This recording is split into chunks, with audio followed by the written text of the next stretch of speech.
Good morning, everybody. I know that the possibility of seeing each other after 20 years is both disconcerting and appealing, but I ask you to reassure yourselves that there will be other opportunities today to talk amongst yourselves.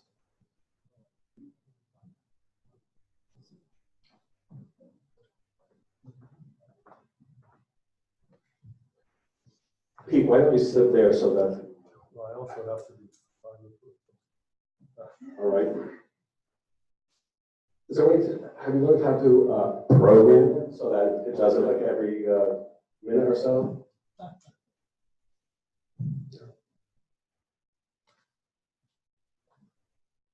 So, welcome everybody to this remarkable event. This is an event I always like to give thanks at the beginning because I forget at the end of my remarks to make to say these thanks.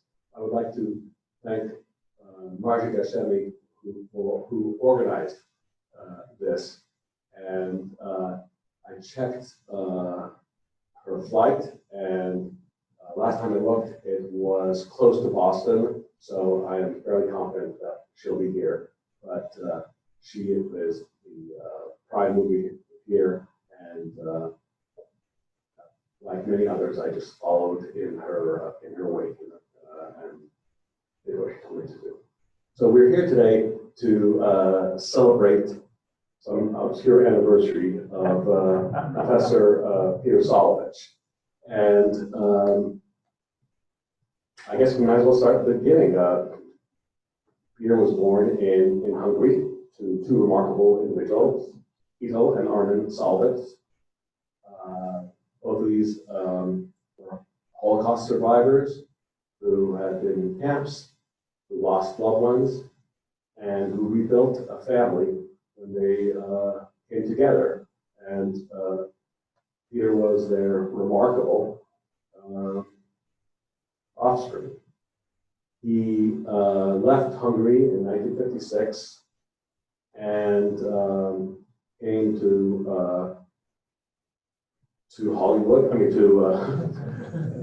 Came to California, where he went to Caltech as an undergraduate in his first mistake, physics. And then when he disabused himself of that, he returned to Caltech for his PhD in information science, working under the mentorship of Fred Thompson. He came to MIT in 1974, where at the time, Project Mac still existed, and he worked under the mentorship of Martin, who was, I believe, one of the leaders of the Maxima project. For those who don't know what Maxima is or was, let's see. If you use Wolfram and use symbolic integration with Wolfram alpha, that's the grandson of the symbolic computation of Maxima. And so shortly thereafter,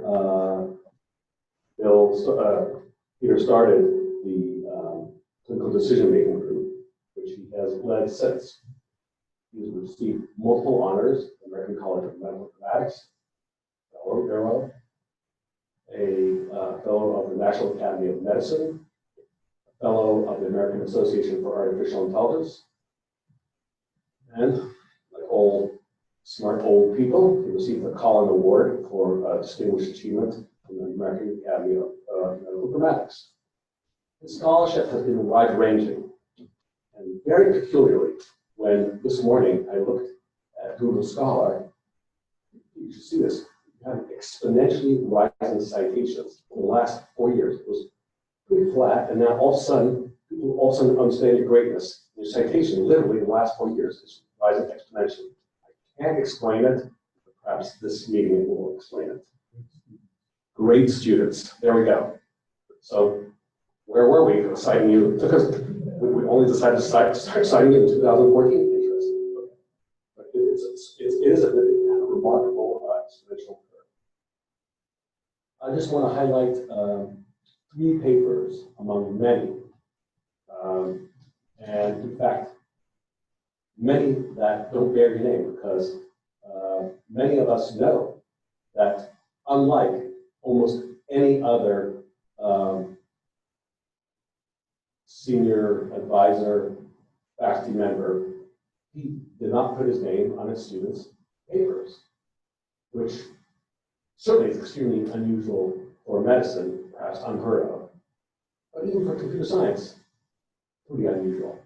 And so there are a large bevy of papers that actually don't bear his name, but 100% bear his intellectual imprint.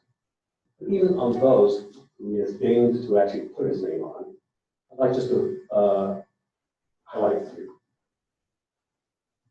One was the causal understanding of patient illness, which actually was published in ItchGuy, International Joint Conference of AI in 1981 with Ramesh Patel. And it represents a nice summary of a whole 3 or 4 years worth of work in causal reasoning.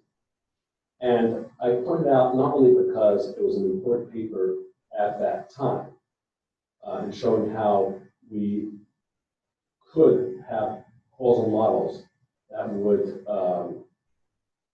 influence how we would try to solve a problem and not merely use a more procedural, phenomenological, or even statistical approach to diagnosis that was then common with these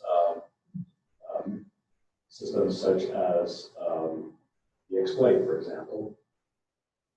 But it pointed out the importance for human reasoning and for understandable human reasoning to have causal explanations.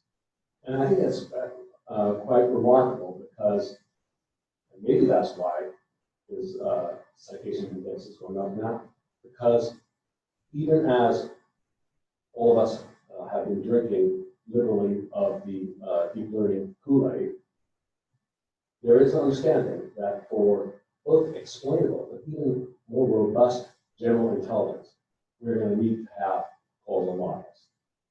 Otherwise, we're just recognizing patterns in an ocean of patterns that don't actually have any particular meaning for decisions. And so I think this was an important leadership piece, and you'll see more of it in the coming years. In a similar vein, he wrote a paper with Steve Hopper in 1978 called Categorical and Probabilistic Reasoning, where he showed the limitations of both. How that we could never possibly have enough probabilities. And even in the big data era, it is so true. And we will never have enough data to have the joint probabilities across all the events that are likely to happen in a given event, given patient, so that we can reliably predict what's the next best step purely on that probabilistic information as gathered from data. He also showed what were the limitations of symbolic reasoning and hinted at a synthesis of the two. Again, this was a very forward-thinking piece of its kind. And again, see it being recapitulated in a lot of the work that's happening right about now. And for those of us who are young enough to still want to do research, it's a really interesting active area, how to combine symbolic and probabilistic reasoning. He also wrote with Howie Schroed in AI magazine. And it's not that this paper was so important necessarily, but it represented a really good view of the following topic that certainly I received as a student from Pete, which is the paper was called "What is a Knowledge Representation?" in which he goes across what are the features and characteristics of knowledge representations. And I found that a very, very useful paper when I read it as a graduate student, because even in deep neural network land, picking the right representations often makes a difference between something that works, that converges, that is stable, and that is useful, versus one that's not. And so understanding these lessons about the right representation has become, I think, second nature to me and to all of the students. So there's a lot more I could say about his academic achievements, but instead I'm going to pivot to the life lessons that I got by being a student, and I know that many of you would agree with. Although, in typical Medji fashion, if you agree, just shout out. This is one of the life lessons I remember. The critical decision-making group used to have lunches. I don't know if it happens anymore. It was great. Could we go down to the sandwich shop? What was the name of the sandwich shop, Pete?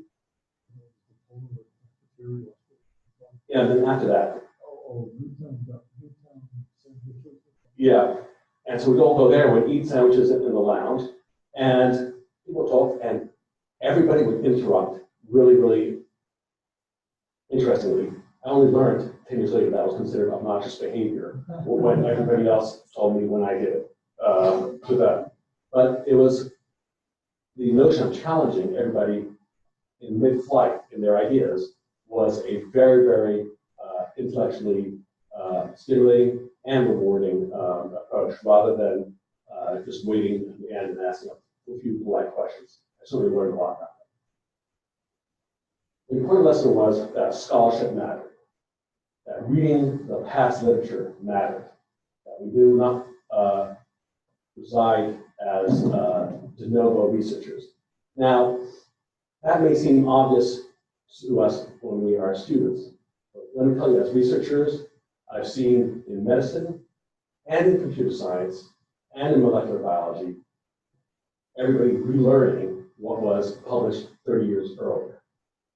And that is just inelegant, inefficient, annoying, and anti-progressive.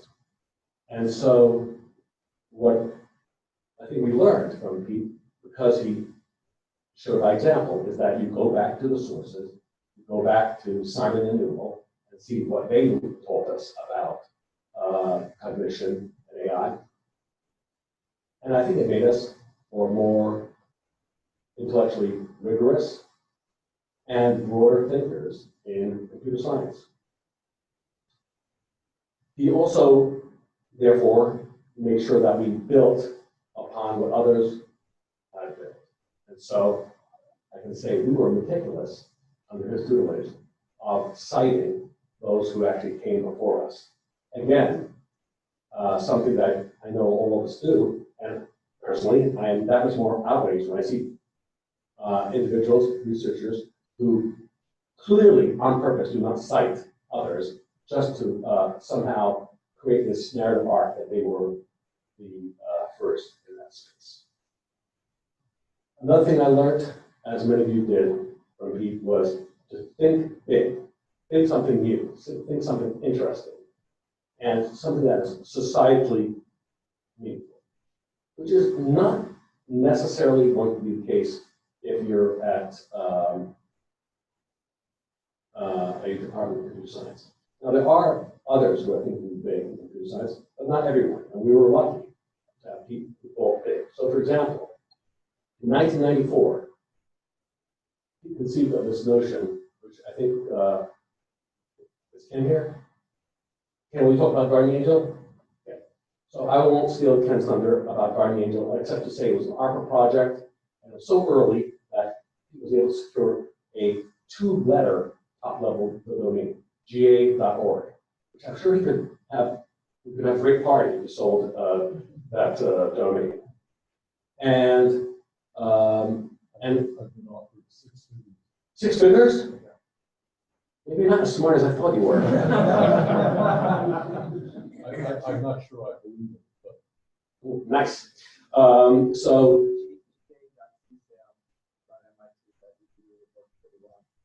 Yeah. So GA.org is pretty nice, and just led to it was just ahead of its time, and in conceiving of a patient-centered medical ecosystem, and especially brave of him to think of it in the middle of this ecosystem where doctors, at least, used to be the center of all goodness. But he was also very concerned about privacy and health identifiers. And I remember how worked up he was when he came to me and wanted to write an article about some new, rules about creating unique health identifiers. And well, I guess Google took care of that problem. Other things I learned from Pete and that we did is to listen to and learn from other smart people. And that's an important lesson, but just as importantly, was to listen carefully when someone's not so apparently smart. And I remember being impressed, well, stunned and impressed when I would listen to a lecture at MIT, and it was not clear. It was not clear that the person understood what they were saying. He really tried to find the jewel and then ask questions that made the whole presentation that much more interesting. So just really trying to find what the diamonds in the rough were in people's talks. I think created for me a very high bar as to how to listen to presentations, one that I'm pretty sure I have not been able to meet. Also, sorry for going long, but that's what gray hairs allow me to do. He showed us how to find humor in many, many things, even when things were not so good. And one of the things I learned from Pete was self-deprecating humor.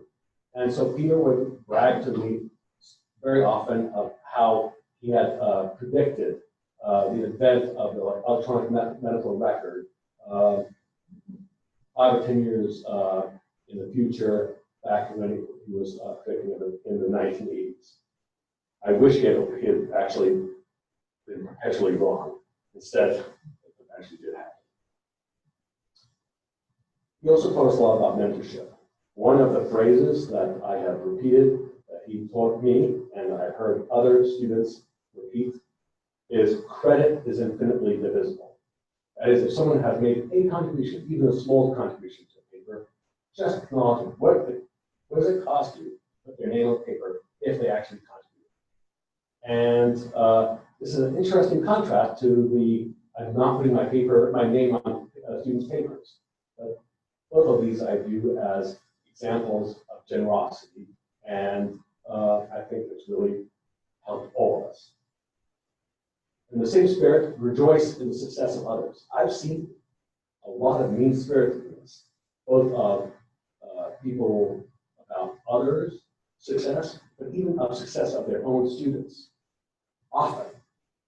And again, as we learn in pediatrics, you teach by modeling. He showed us how to rejoice in the success of others and made it clear that the pride was its own value. And even in the individuals who had no particular connection with him, he was genuinely happy for them if they succeeded and they made a contribution. I think that's a rare skill. Another thing that Pete taught me, and I think many of you, and has led to either led to or fed my large tangentiality is speaking more than about computer science. Even while you're in grad school, talk about society, talk about mores, talk about topics that are wholly outside science. That again may seem obvious to most of you because you're PhD students. But let me assure you, a lot of labs are not like that. They're just about the narrow science. And you can go to parties of those labs, and let me tell you, they're very, very boring. And whereas you go to gatherings such as this, and it's not that boring because we're talking about a broader range of things. Most importantly, he also cares a lot about the trajectory of the community. He cares a lot about the trajectory of his mentees. And I would watch him worry about different students, whether they got into the right program, following them, trying to dissuade them from something that he thought might be a mistake, making sure they end up in the right program. He made it clear that as much as doctors see their responsibility, good doctors see their primary responsibility as being patients, good mentors, good PIs see their responsibility as being the success of their students.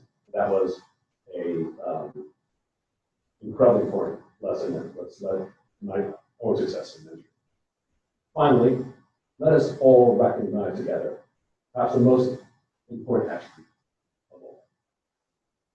Pete had and has extraordinarily good taste, and most of all, as we said, extremely good taste in mentees. So congratulations all, and thank you, Pete.